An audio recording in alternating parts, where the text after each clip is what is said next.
Thanks, Dion, and thanks for the opportunity to be here to talk about my favourite thing, the future. Now, in the future of 2050, we are going to have 11 billion entities on the planet. And I deliberately say entities because in addition to our 9.7 billion humans, we're going to have 1.3 billion, yes, billion, pet cats and dogs on the planet as well, all wanting to be fed. How we feed these 11 billion entities, produce a 40% more food required to feed them, is the question of our time. Have you ever wondered about this problem of how we're going to feed the world as we head to 2050? Have you ever wondered how on earth, literally on earth, are we going to be able to feed these people? Is this, as Andrew alluded to, an existential threat? Or is this an opportunity to defeat the twin limitations of food production? Either way, we're at a once-in-a-generation crossroads. The decisions, the choices we make in the coming years will echo down through the decades. So what are some of the options that are put up as to how we can feed the world? Well, the first one, of course, is just business as usual. Why don't we just take what we do now and do more of the same and feed people? Simple, right? Well, let's just have a little bit of a look at that one. We currently use 50% of the arable land on the planet for food. Of that, some 2/3 or more is used for animal agriculture production in some way, shape or form. With fresh water withdrawals, we use 92% of all of our fresh water is used for agriculture. Wait a minute, maybe we sort of can feed the planet, just do more of the same. We'll just deforest the planet. Maybe that wouldn't end so well.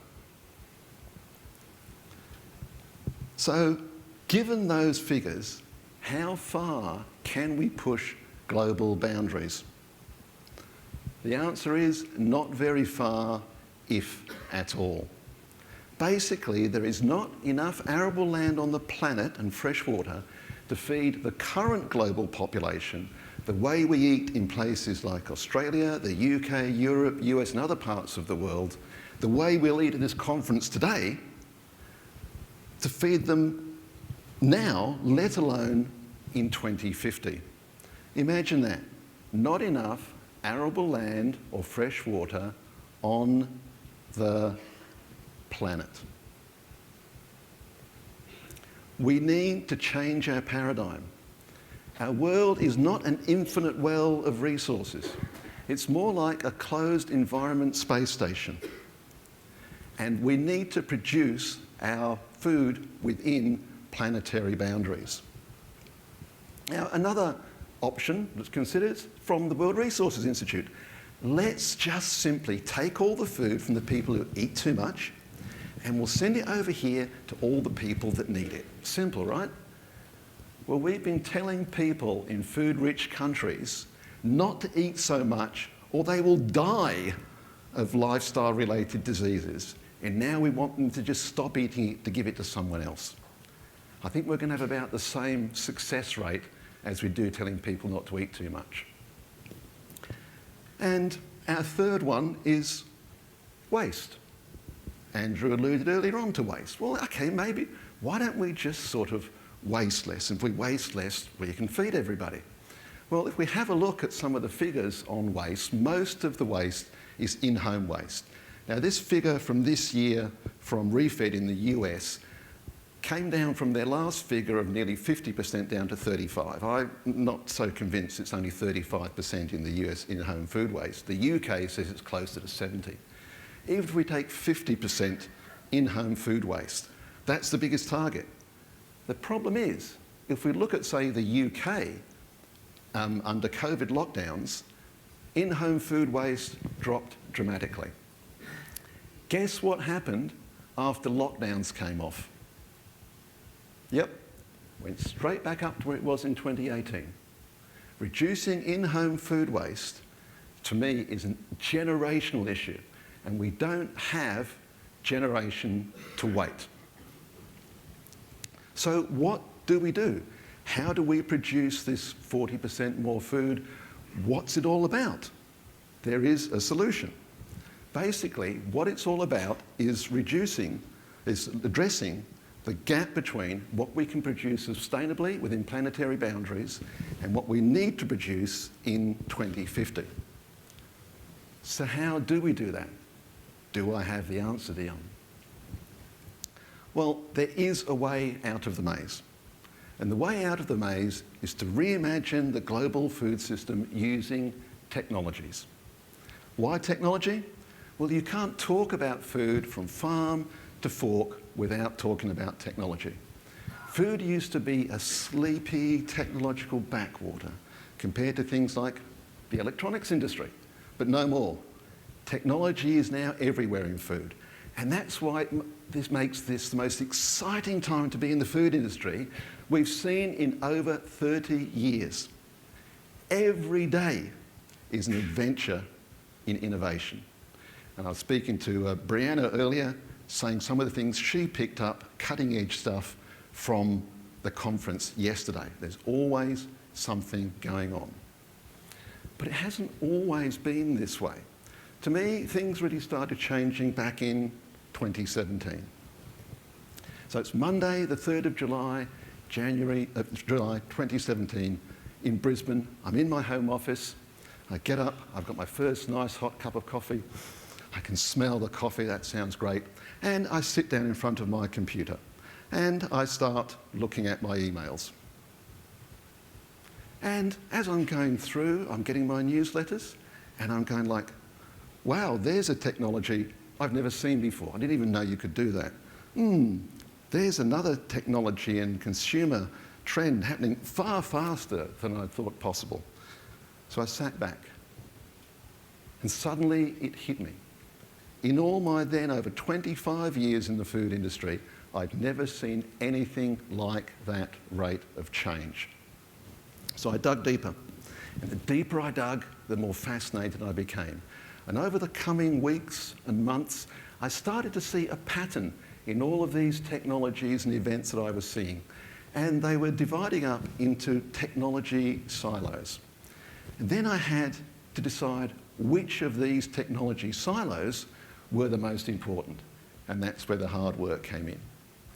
So over 8 years of obsessive research on these technologies, I've come to the conclusion that we're approaching the intersection of 5 exponential technologies driven by 3 accelerator technologies that will determine the future of food for decades to come.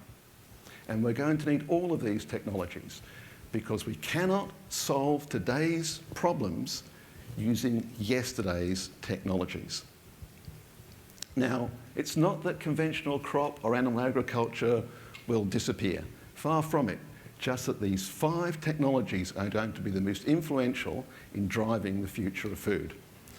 And that's why I think the best roadmap to reimagine the global food system and the option we should take is to use technologies.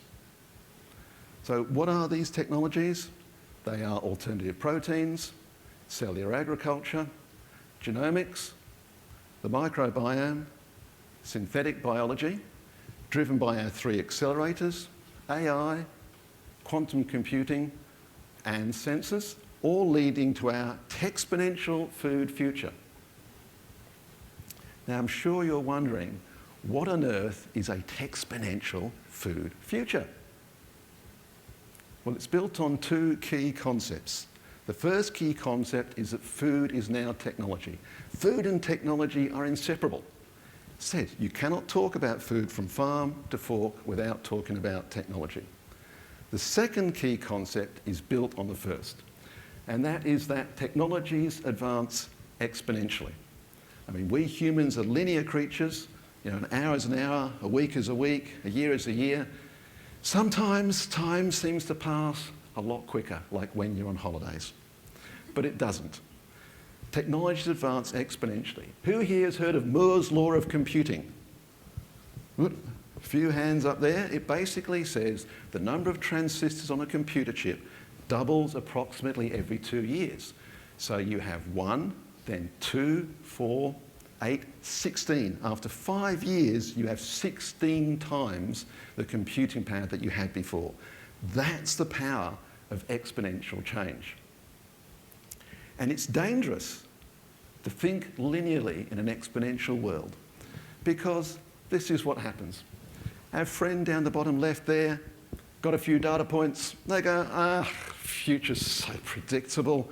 I'll just extrapolate along from these data points, and they extrapolate along the dotted line. Later on, they look up and this is nowhere near where I thought I would be. That is the exponential shock factor, because those few data points I had were not a straight line. They were the start of a shallow part of an exponential curve. And that is why it's so dangerous to live linearly in an exponential world. Great example of this comes from the electronics industry. Now wait for it. This is personal computing 1975 style. My friend Mr. Robert L. Gordon here has his hand on the world's first portable computer, the IBM 5100. And students, believe it or not, I once had hair like that, but that is a whole other story. Who would like to guess how much that computer weighed? The one he has his hands on with the keyboard. A couple of guesses, how much does that weigh? 15 kilos anymore? 10 kilos? 15? 25?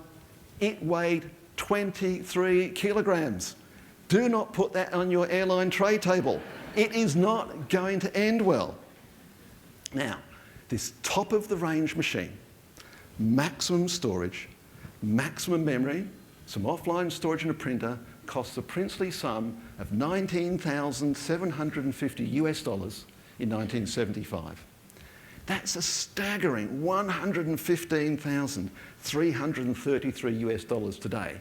That's 175,000 Oz dollars.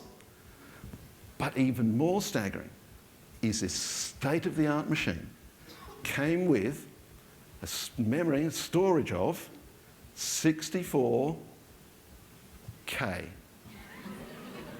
Not megabytes, not gigabytes, 64K. Now, the latest Galaxy Z Fold comes with 10 million times the storage at 1/1000th of the cost, at 1/100th of the weight, and all in just 50 years. That is the power of exponential change. So where do these concepts lead us? Food is now technologies advancing exponentially. The future of food is techsponential. And today we're going to talk about just 3 of those technologies that have the most influence on the food industry and food production. That's our alternative proteins, our cellular agriculture, and synthetic biology. The first one is our alternative proteins. I'm not going to bore you with plant-based products or anything like that, but how about food from air? Yes, air. A company called Solar Foods in Finland, they suck air into their patented machinery. They separate out the water, carbon dioxide and nitrogen. They split the water into hydrogen and oxygen using solar energy, hence solar power. They process the CO2 and nitrogen and add some microbes, and they produce food from air. They produce biomass. And in case you're thinking biomass, well, probably all know Vegemite, love it or hate it, that's just biomass. That's yeast made into a paste instead of other things you can make from this Solar Foods product, their Solein product, can make hamburgers, fish alternatives, even ice creams, frappes, and things like that. And the Japanese giant Ajinomoto in the Singapore Aquatics Championship just released their flowering ice cream under their Ajinomoto 72 brand, Atelier 72 brand. So that's out in the marketplace right now. They have 60% uptake of their second factory is memoranda of understanding already. How about food from parts of plants that we don't normally associate with food? How about food from wood? This is a company called Arbion, and they make food from the offcuts of the lumber industry. So when we want a piece of lumber, right, the tree, we only want the trunk. We don't want the branches, we don't want the bark, we just want the trunk, and then we saw it up, and we don't want the sawdust. Now they can take this product and they can treat it to be, again, a substrate for microbes, and they can grow food. So they're already growing food for the fish industry, for aquaculture, and they're now putting a factory together by 2026 that will produce 10,000 tonnes of their Silpro product. And then we have Australian company, the Leaf Protein Co. They extract protein called rubisco, part of the photosynthetic cycle, from green leaves. And rubisco is the most abundant protein on the planet. Now we, of course, as humans, can't access much of that protein from green matter. We don't have the metabolism or the microbiome to do that. They estimate that if we used all of the current green food waste produced in the world, we could produce 11 times the total soy protein crop. That's how much protein is literally going to waste. And of course, we need to talk about our friends. This is unicorn pate from Wild Earth. Now, cats are normally thought of as obligate carnivores, right? They need to get taurine, the amino acid taurine, from meat. Now, this product has been formulated on a plant-based basis with added taurine and formulated so that cats no longer need to be obligate carnivores. Now, second technology we're going to talk about is cellular agriculture. And most of you are probably familiar with the most obvious example, which is cultivated meat, where you take a few cells from an animal and you grow meat in huge fermenters or bioreactors. Obviously a great simplification. Now, what about though food made from products that maybe don't even exist? This is Australian company Vow, based in Sydney. Their product has been approved back in June for sale in Australia. I tasted it up in Bangkok a few months ago. And this is the mythical qualia. They have produced this just made simply being delicious. Don't worry, it wasn't real. No qualia were harmed in the making of this video clip or in their product. But that's coming to the market soon. Look out for that Vow cultivated product in restaurants and supermarkets in the months to come. And then, of course, we have our pets again.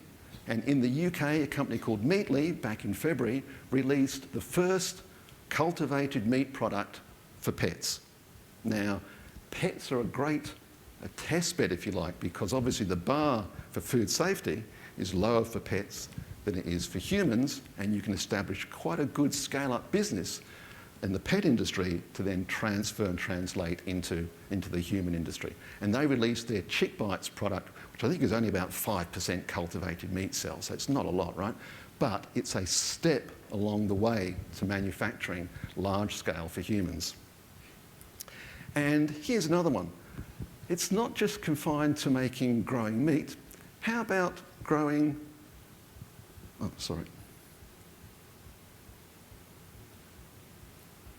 So how about we can take stem cells from milk and we can grow miniature mammary glands. So we can produce milk without the animal. And we can do that for all mammals, including humans. Now, there's many companies in that space. 108 Labs is one, Helena is another, and they are producing human milk components or whole human milk. Now, I can see a few skeptical faces, but why do we think that drinking human milk is bizarre? Surely drinking cow's milk is bizarre. It's designed for calves, it's not designed for humans. A company called Opalia is growing bovine milk for the infant formula industry. Will growing human milk be used to displace dairy milk in infant formulas in years to come? Because at the moment, we already put human milk oligosaccharides, grown by our next technology, precision fermentation, into dairy formulas anyway.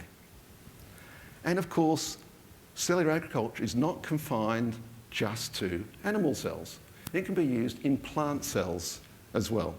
Who here likes chocolate? One or two takers there. Well, I hate to tell you, chocolate is under threat. Diseases, climate change, lack of labour. It's terrible.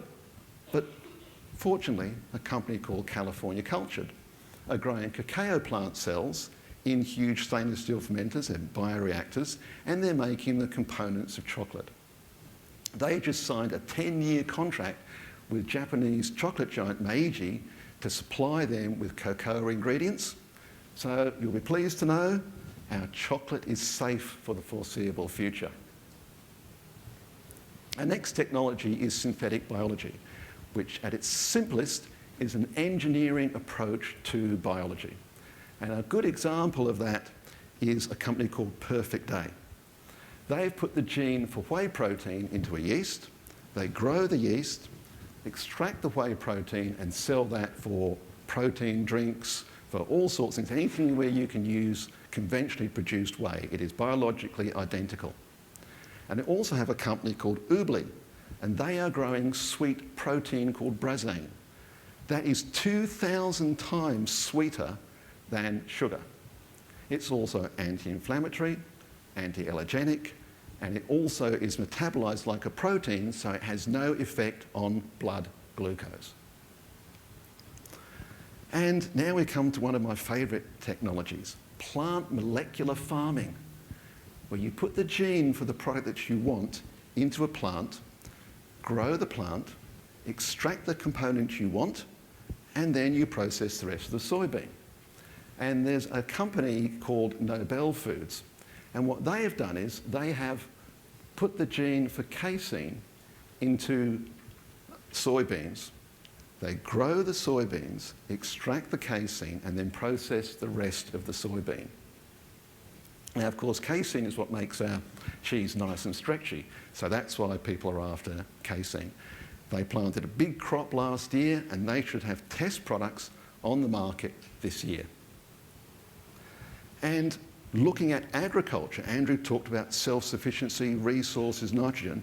A company called Pivot Bio has developed a genetically modified soil microbiome, which when added to crops like wheat and corn, reduces the nitrogen consumption by about 44 kilos per hectare.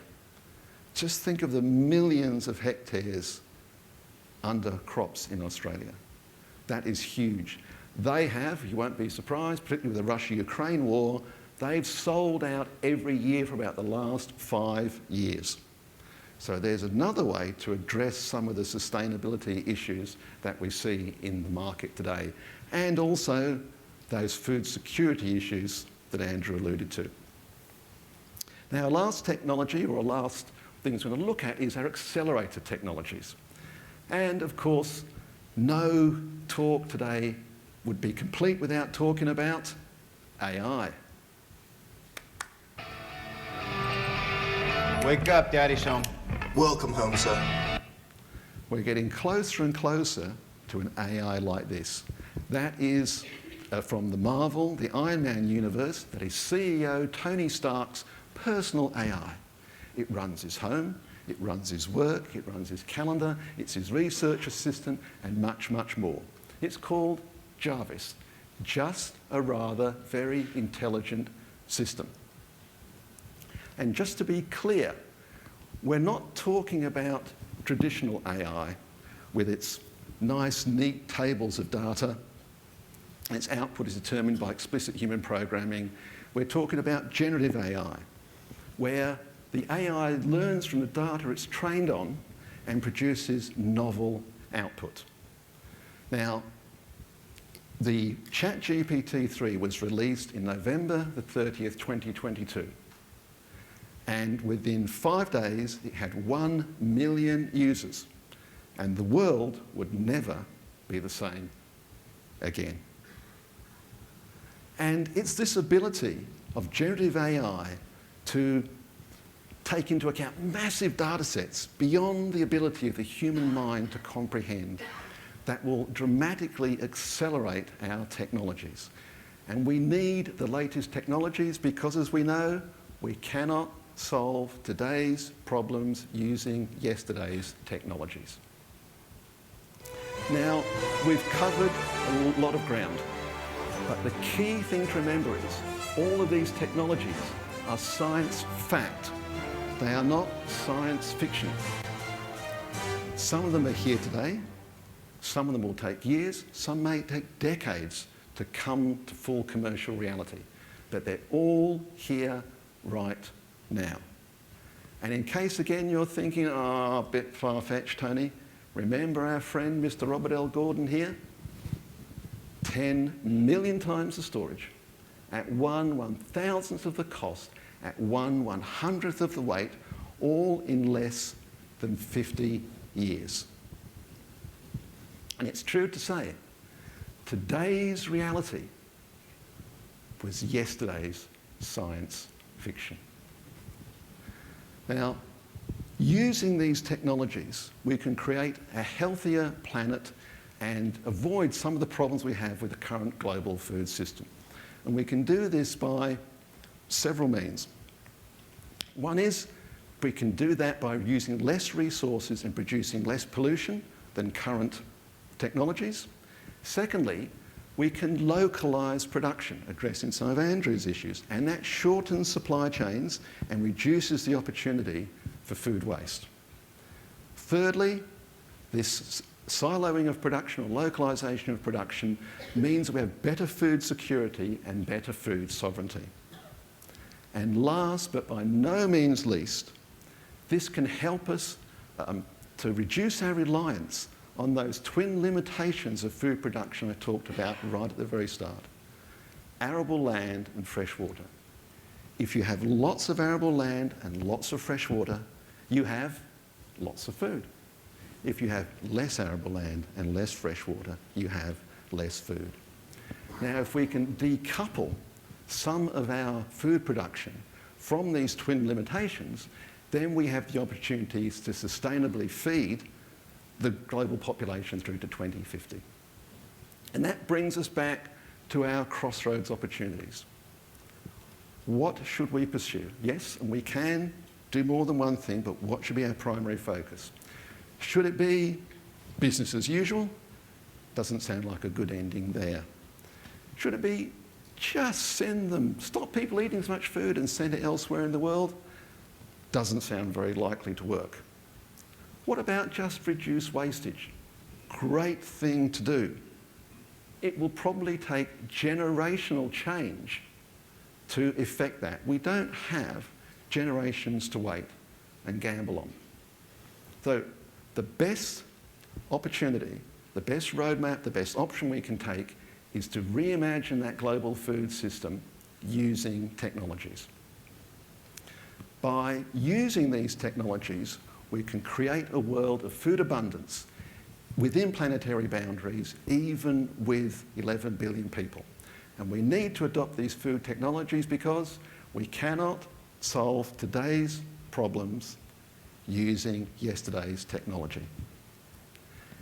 As the food industry, we need to seize this opportunity to reimagine the global food system to sustainably, healthily, and fairly feed our growing population, and in the process, invent the future of our space station planet. Thank you.